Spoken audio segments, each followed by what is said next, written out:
Why do psychiatric medications make patients gain so much weight? And is it really just the lack of willpower?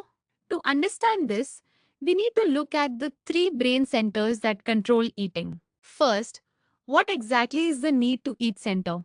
This is your hypothalamus acting as the body's fuel gauge. When your stomach is empty, it releases ghrelin, which turns on the hunger drive, making the patient feel मुझे भूख लगी है. Once you eat, your fat cells release leptin, which hits the brakes and says bas ho gaya. But what happens when we just crave something tasty? That brings us to the want to eat center, located in the limbic system.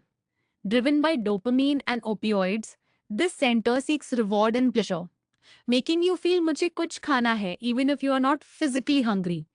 So how do we stop ourselves from eating that extra slice of cake? That is the job of the should I eat center in the prefrontal cortex.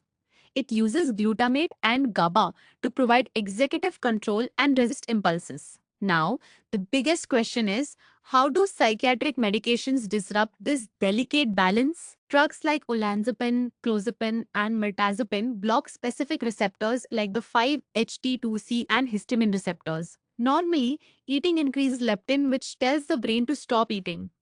But these medications block that exact pathway. What does this feel like for the patient? It means the satiety signal never arrives.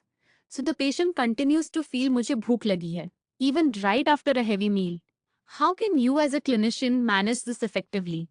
For the need center, prioritize high protein and high fiber meals or consider GLP-1 agonists if appropriate. For the want center, focus on mindful eating and addressing underlying depression, which often blunts dopamine. Finally, for the should center, recommend structured meals and stress management since stress weakens prefrontal control. What is the final takeaway here? Just remember that ghrelin says eat and leptin says stop. But if a medication weakens the leptin signal, the hunger simply never stops.